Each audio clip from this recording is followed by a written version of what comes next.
This is effective long distance training for anybody who might be confused about what class they're in.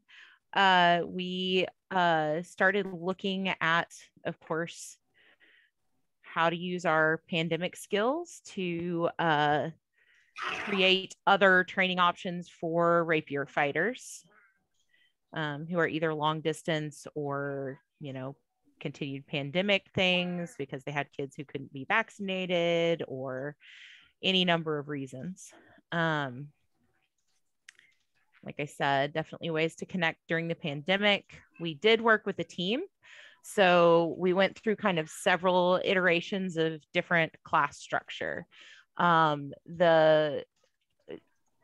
did video feedback. So I had a group of people up in Namron that I was working with who would send me video of sparring, and I would watch it and send them feedback. Sometimes I would go to my Danya, Gia, or my Dawn and say, hey, look at this. What do you think?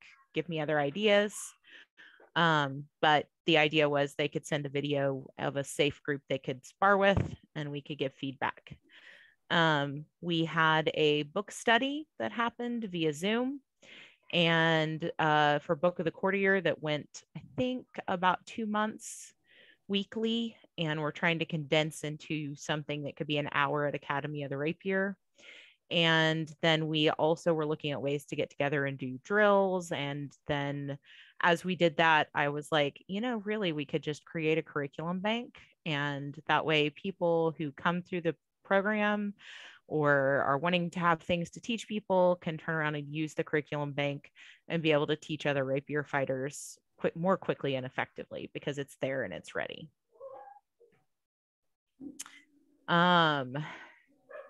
So there's kind of 3 types of learning when you're thinking about what's expected in the SCA. We have number 1, sparring and feedback, which happens a lot at in-person practices.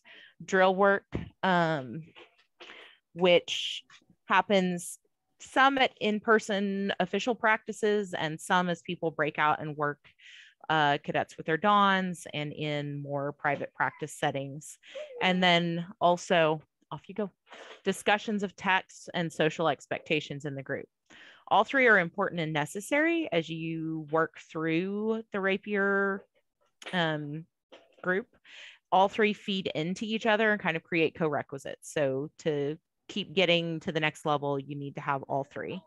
And then all 3 need guidelines or ground rules for participants, and those need to be reviewed regularly if you're meeting in small groups and online. And particularly because you're giving each other feedback. Guys, I need you to go. That's fine, but I need you to go in the other room.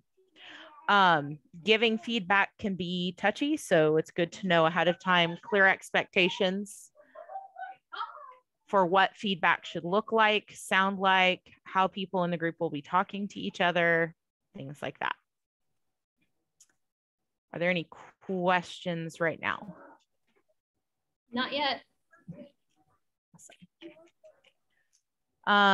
So looking at the 3 kind of different areas that we have to address when we're teaching people, looking at drill work first, Zoom classes work well for teaching drill work, single person, or in the pandemic, your safe partner or somebody who lives with you. This is also Zoom classes and the Google class are a good place to have your set curriculum. So when you're looking at something like Guy Windsor's workbooks, or you've set your own drills, but they're something that you're teaching in a structured manner. So it's got increasing complexity from week to week, and it's going to be building on itself, and it makes sense kind of the flow of the curriculum from beginning to later stages. Then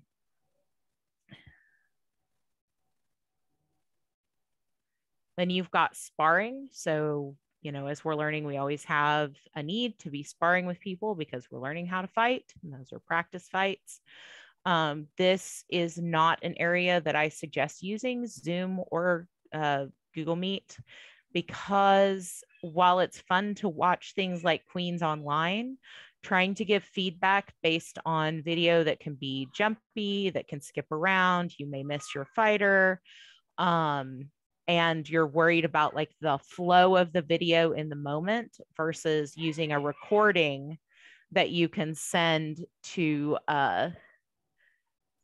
your instructor, works a little bit better. So if they have video, it's already recorded, it's all there. You can even point them to, hey, this particular time to this particular time is my area of interest in this sparring video. Look and see, either I did something funky and I don't know what it was and I need help with that, or I did really well and I want you to see that. It's really easy to then sit down and type out feedback, or to meet and say, okay, I watched the video, here's my feedback verbally. But yeah, don't use streaming video while you're watching someone fight, trying to give them feedback even for later. It's a little hairy. And the last section is social skills. So how do we work in and not offend the community? And this is where we also get into discussions of historical texts, things like the Book of the Courtier, Machiavelli. We can introduce more modern texts about historical figures like the Tigress of Forli. You can do book discussions with Zoom or with Google Meet. It's a good idea in this area to give people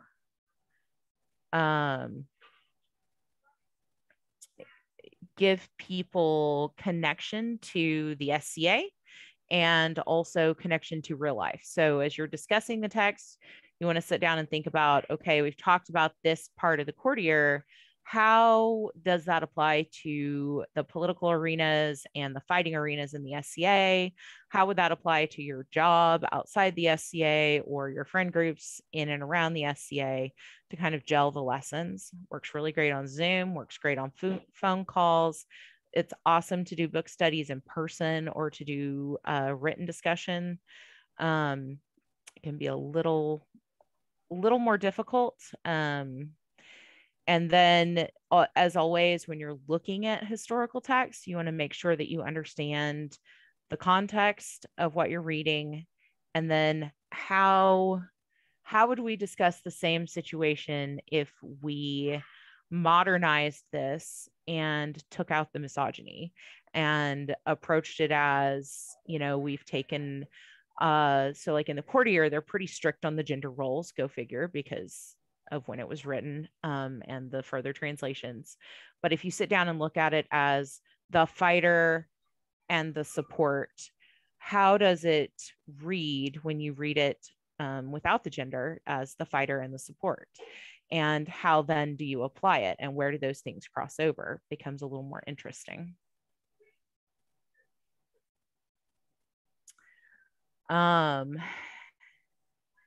When you are ready to tie it all together, and it took us a little while when we were doing each thing kind of separately, and tried several different times, several iterations of drill classes and exercise together, and had the discussion class going. Diane Mallet, Hollis Handel, my cadet sister, and I ran the courtier discussion for the same group up in Namron. And being able to kind of get it all organized works really well in Google Classroom, which is free. Okay, Katie, can you hear us? And also the Kingdom has access to Google Classroom. Colfina was telling me a few minutes ago. And now, of course, my computer is going to be a little slow to load. But I built a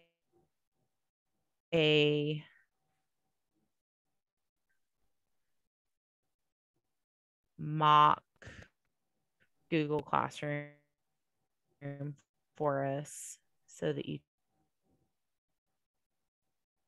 guys can see how that goes together and works.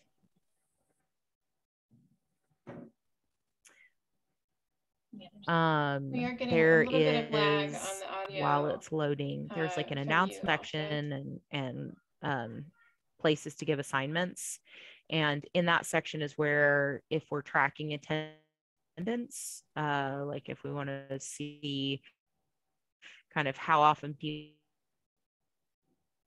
are coming and what things they're keying in on.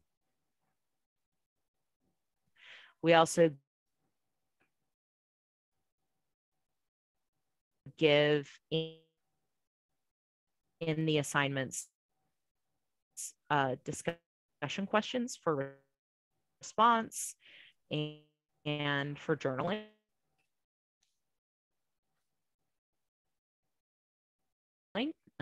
We have everybody keep a written journal, and then also we get typed responses back. And we're having a real problem with lag. So while we're lagging, try this from another direction. See if I can get it to. I'm just doing it too, so maybe on Elspeth's end.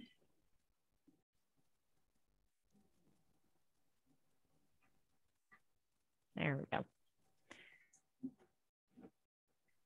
And we're all frozen.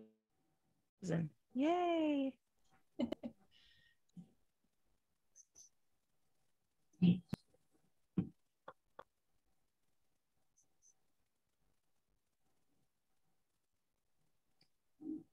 okay, while we're waiting, I personally like to use a bound notebook for my fighting journal.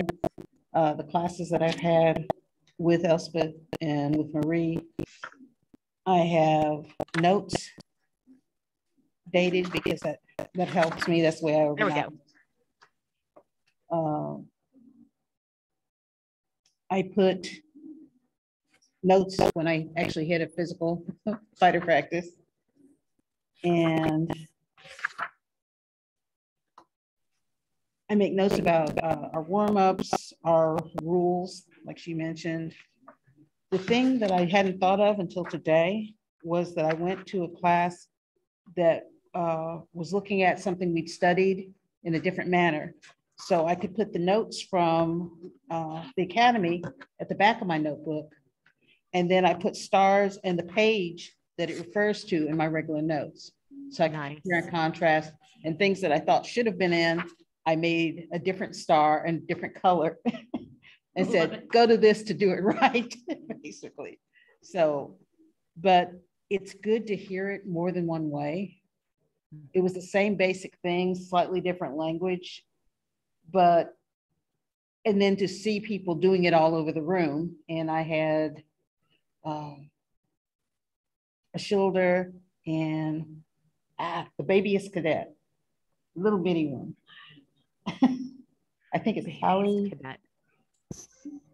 Well, I know there's an Allie, but it might be Allie. Oh, well, I don't know. But they were fighting. It's like, oh, okay, guys, you need to do this. You got to, yeah. So your little advance, lunge, retreat. I said, you guys aren't holding the line while you retreat. They're going to stab you as you're running away. So, but it was good to see it and to see someone doing it.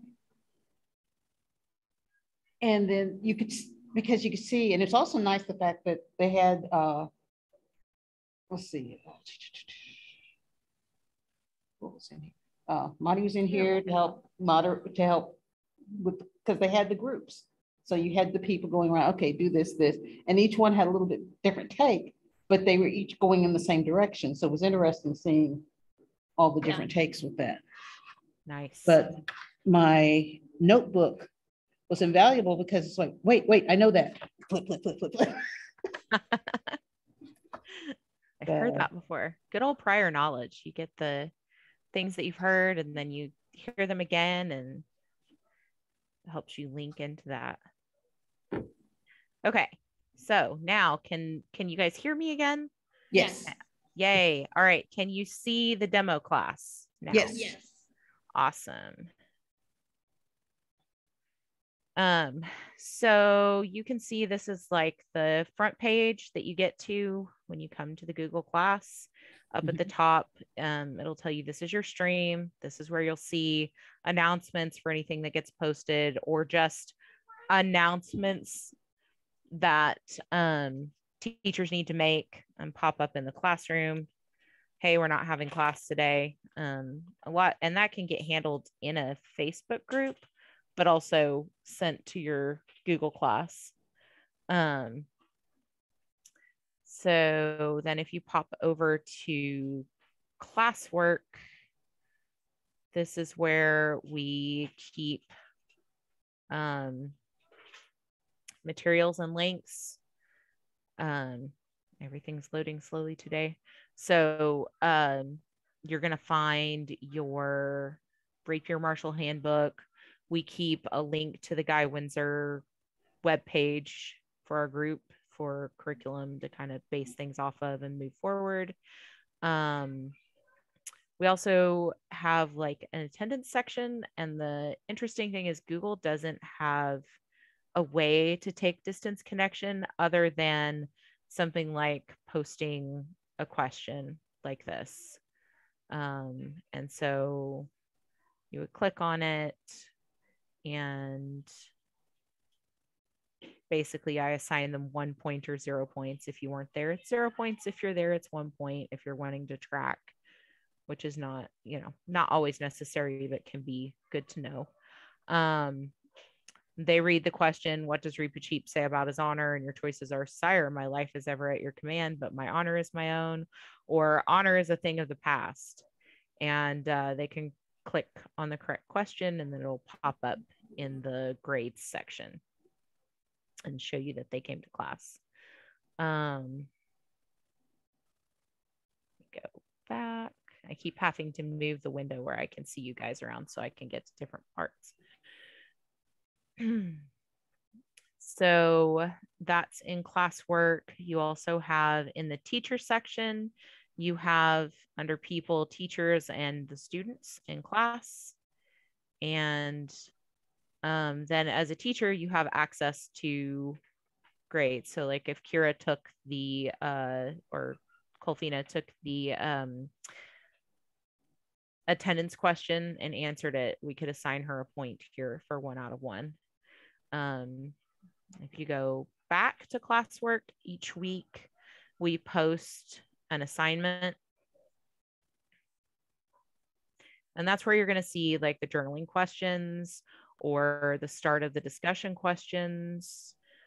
People can respond to them online privately to the teachers, whoever's running class, and they can look at it and respond to them. You can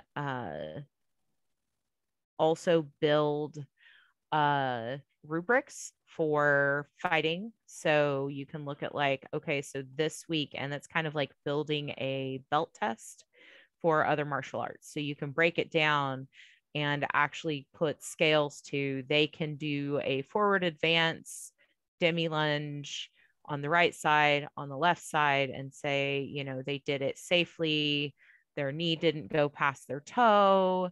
They kept an appropriate distance, and kind of give them a scalable score for that so that you can look at when it's appropriate to move someone on to the next thing, but also kind of keep records. And that means we can talk to other teachers about, this is where we're working. This is what they're, how far they've come and what they've studied.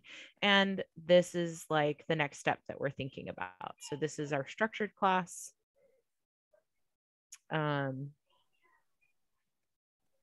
I went into wrong place real quick.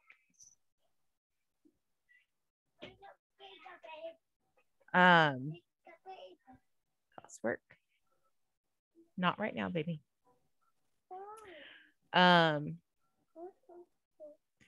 We also post the slides for that night. So if we're running a Zoom class, slides are there for the Zoom class, and I'm going to take you through kind of the structure for the way we run exercise and drills class. We also do informational chunks. So this is exercise, this is your drills, and then this is also you can swap out for drills and do we're talking about how to get the mental game under control and things like that.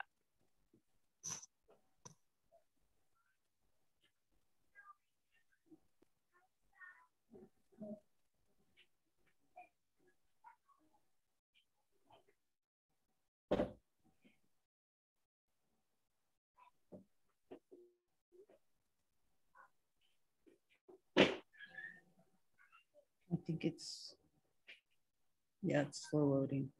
I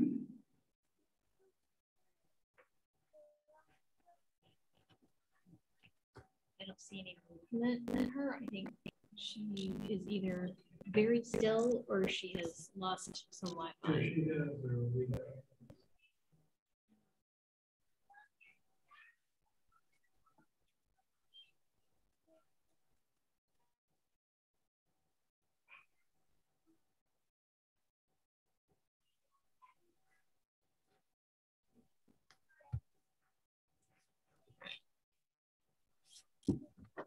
But if you had any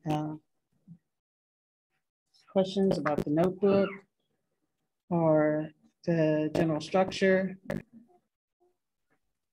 but I found it really helpful that we do have rules and that we repeat them, because different people have come in at different times, and it helps to have a baseline each time. And after you do something so long, you just from teaching, I know how many times something has to be repeated before it becomes ingrained.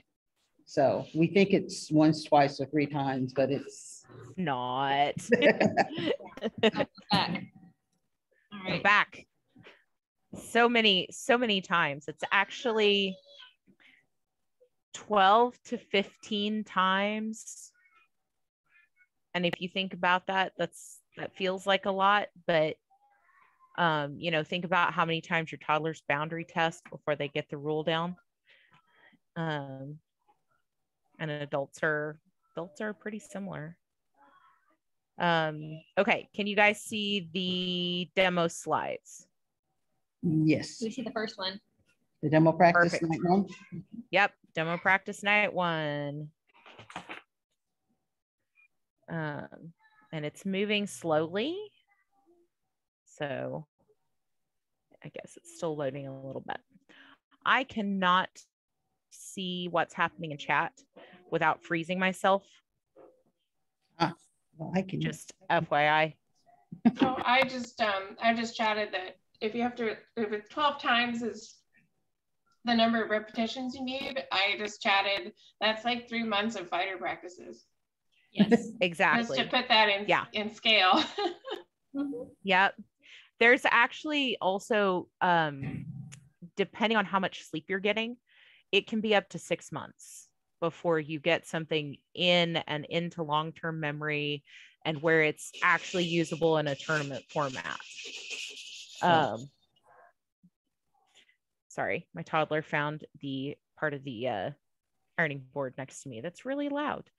But that's a whole nother class for another day.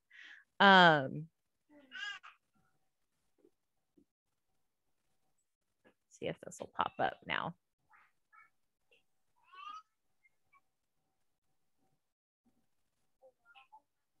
You can see them on the side. Yeah, everything is just kind of slow on my computer. Let's see if it'll let me just advance this way.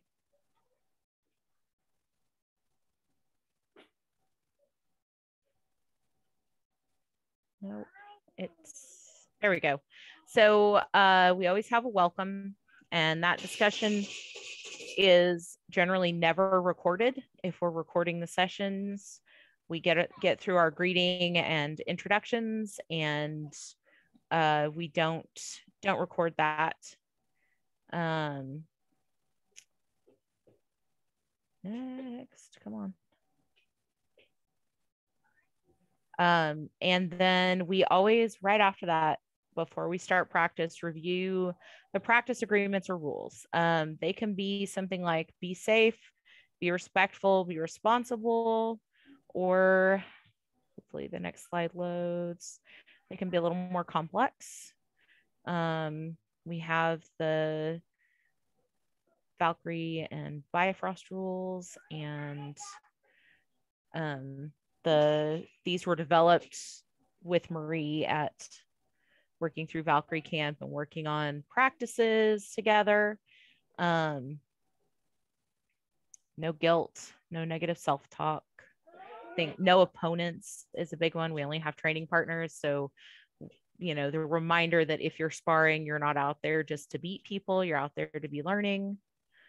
And the fancy, pretty rules were fixed for us by Miles and Diane Mallet. So those go at the beginning, and we run through them and talk about them. From there, we go into kind of the exercise portion of the night. So we do our warm-ups. We have pictures of the warm-up. People lead it. So we have different people leading each section to make sure that everybody in the group is getting the opportunity to help lead. We do strength and cardio after that. And that looks different depending on what we've learned recently, who's leading it. We have kind of a bank of things we can put in and build an exercise from. We have other people who have some really cool exercises like the body blade exercises that we've been doing. We put those in there. Again, different people can sign up and lead. Cool down from that. And we have gone through, I need you to stop banging on that. No. Yep. Sorry, toddler break.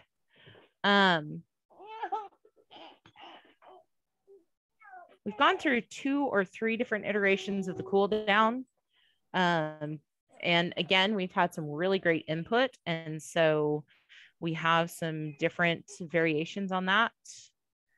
And we always make sure that on our list and very clearly marked, we have our bio breaks scheduled in. So people know they're going to get a chance to get up and go to the bathroom, walk around, think about things, and come back to class. After that, we've got our brains warmed up and our bodies are in a good place to start learning. So we handle new concepts or drill work, and we do use a slide deck and also video as we're going through this. New concepts can be rules and expectations. This can be your the mental aspect of fighting, how to handle all the brain chemicals that are happening when you fight, how to handle opponents, different opponents. It could be practicing the rules to be authorized, or it can be a very specific drill from like your curriculum that's going to flow from that simple to more complex as you go. And we always end with reflection.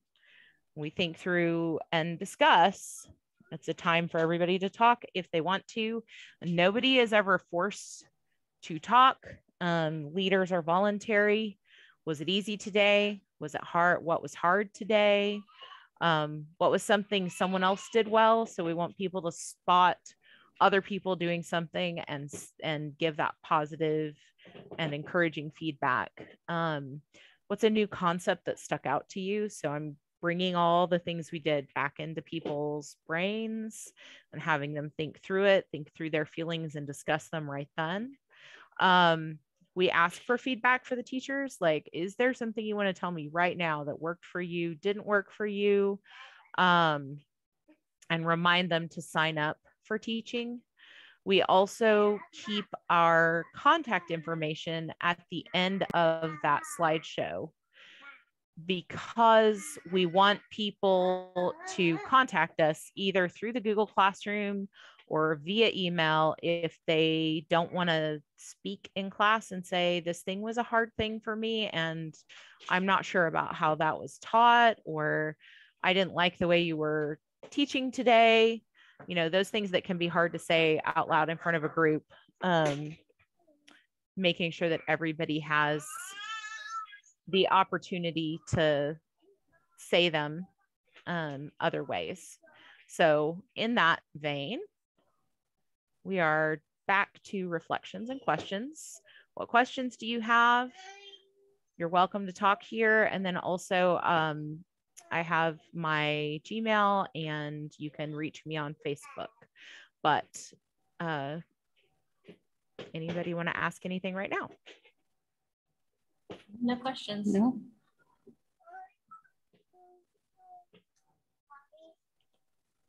You two have been doing this with me. So. Yeah, yeah. The other does not have class. Do not have questions either. Okay. I can't see who else is there. I can see you two. Nope. Bye. I'll talk to you in a minute. Love you too. I have a question for long distance training. Do you have any like hurdles that you've had to get over or strategies that have helped to manage scheduling? I know this is like a problem that will never go away, but I'm curious about y'all's experience with that. It's hard. It's hard. Yes, and yeah. So I have something I'd like to say, if you don't mind, Elspeth. I want to break in. Please. Yeah.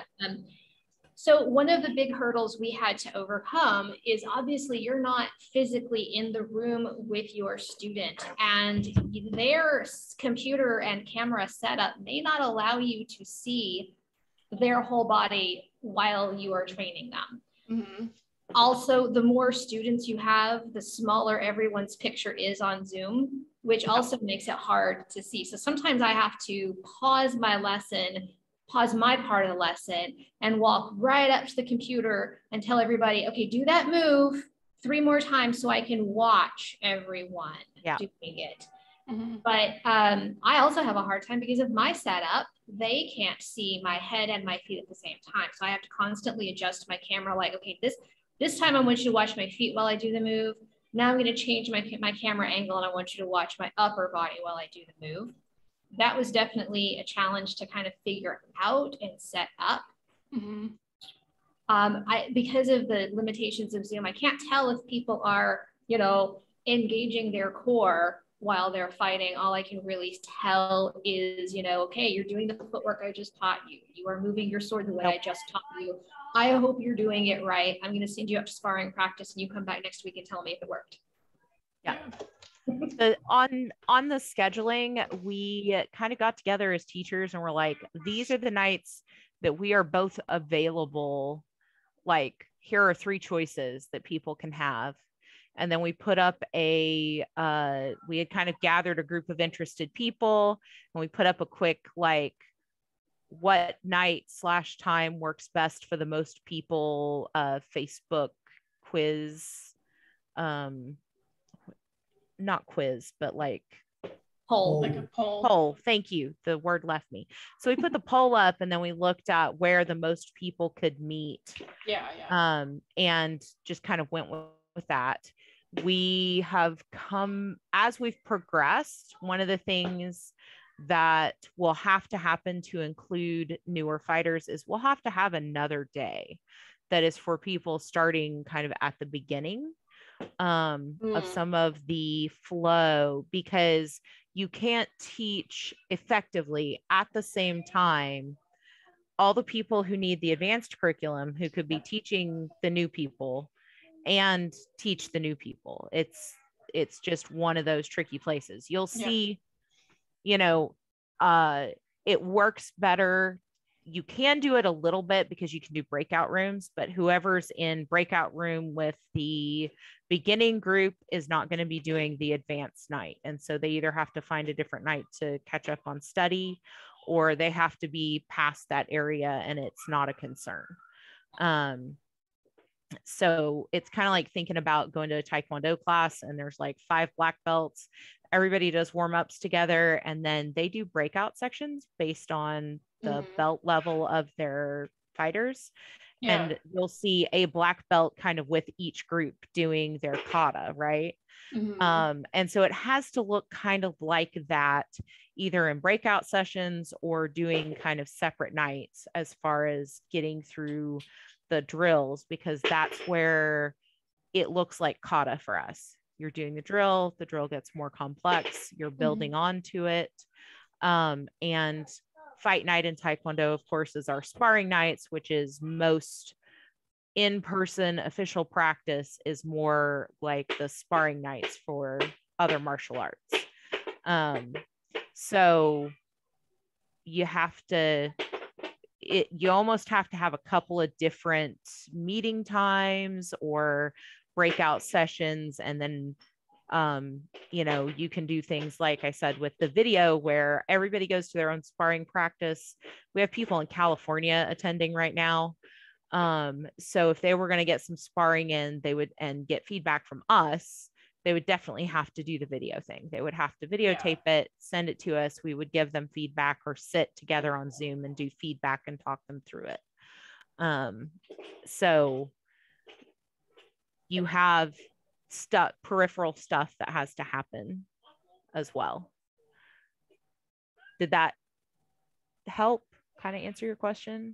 Yeah, I think so. Okay. I mean, I admittedly, I threw in a question that is complicated, complex, and very much depends on the people involved, but I think all of y'all's input was very helpful, so thank you. Do you have any other questions or things that you feel like I should add if I were going to teach this class again later?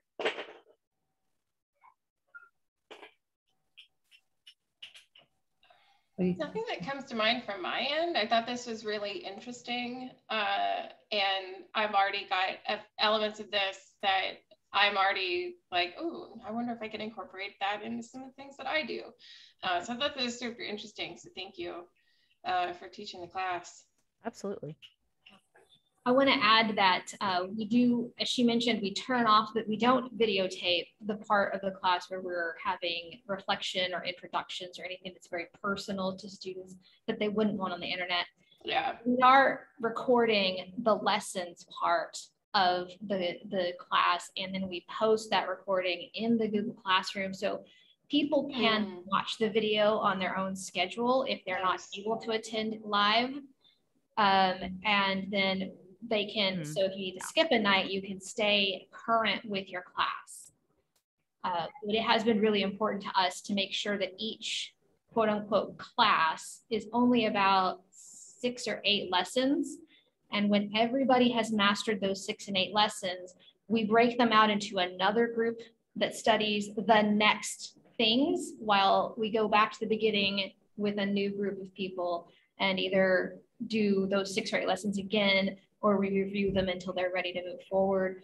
But everything builds on everything else. So the first group learns the 4 parries, and then the second group learns taking in the line and closing the line.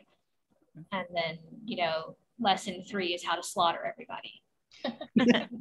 And we look at, as we pass those small chunks, that's a place for us to celebrate success, because what we really want, one of the most effective ways to get any kind of instruction, is that we have people coming back and people feeling good about their progress and understanding that they're making progress in their skills, in their fighting, is really key to helping people feel successful, and not like, well, I've been fighting, but I don't feel like I'm making any progress because I've just been like slogging through. And say, you go to practice and it's a 4 dawn night, and you're the new person and you are fighting those 4 dawns every week at practice. It's hard to see it's hard to understand your progress because they're going to keep leveling up and you're going to keep feeling challenged, and you don't have any way to measure, here's where I started and here's where I'm at, unless people are going, you've learned these things and you've made these steps, and we're, you know, showing you where you're at with your learning. I think that's so cool. Do you guys have similar, you talked about kind of early on in your lessons, you have a dedicated moment where you talk about kind of agreements about like, how are we going to talk to each other, basically like rules for engagement. Do you have a similar type of thing that you do for reviewing recorded footage, like lines and veils of, or agreements about like what sort of feedback you're going to give? For me, it depends on the student. So if I'm looking at recorded video, I always try to, because we have the Valkyrie and Bifrost rules we've been practicing under, that's a set of rules that I always try to follow. Yeah. I do tend to ask people, what kind of feedback do you want? Do you want only positives on this fight, or do you want me to break things down? Is there something specific you're looking for? So there's a little bit of a conversation before I start giving feedback, because it is the worst thing in the world to have somebody walk up to you and be like, oh, hey, I hate your footwork and I really think you need to do XYZ, and you have footwork that you've worked on for 6 months for a specific reason in a specific way, and don't need feedback on that, because that's, you know, so it's really important to discuss that and have that kind of awesome. set out. Thanks. Yeah. Kind of another challenge that we're facing, or we're going to face it real soon. Another challenge, Polfina, that we have is there's no sensational feedback. Like, I want to teach people how to feel when their forte is in contact with their opponent's déboulé, so they know to take advantage of that second of having control of their opponent's blade. I can describe it to you until I'm purple in the face, but I can't, through the screen, reach over and grab your sword and it feels like this. Right. So yeah. There are times when I have to really just pray that they have a safe sparring group close to them where they can find a person and be like, hey, I want to play a sword game with you. Do you have 5 minutes? Yeah, that is a challenge for sure. And some of that is like, some of the group that we're working with was a pre-established group that I ended up pulling into Namron because I was doing the medieval fair in Norman, and I met a large group of young people who were interested in swords, and I could not make the standard practice night, and so pulled them in and kind of did the community building I would do with a classroom of kids in a lot of ways. Like, we already knew each other, we were already community, we built some community, and then we pulled into the Valkyries and started looking at further things because I moved out of the area entirely. So I moved from Norman to Pauls Valley, which is about an hour south of Norman. And then I moved from Pauls Valley to down here to Kyle, Texas. And so it just became imperative, besides looking at pandemic and looking at kind of the diverse group we've been working with, like I said, all the way out to California, to be able to get ourselves together online and do things. Yep. I think we're just about out of time, and I think I can hear my husband. We are. All right. So my email is in the presentation. If you have any questions, feel free to email me. I will gladly answer, or message me on Facebook. It was good to see everybody. Love you. Yeah, same.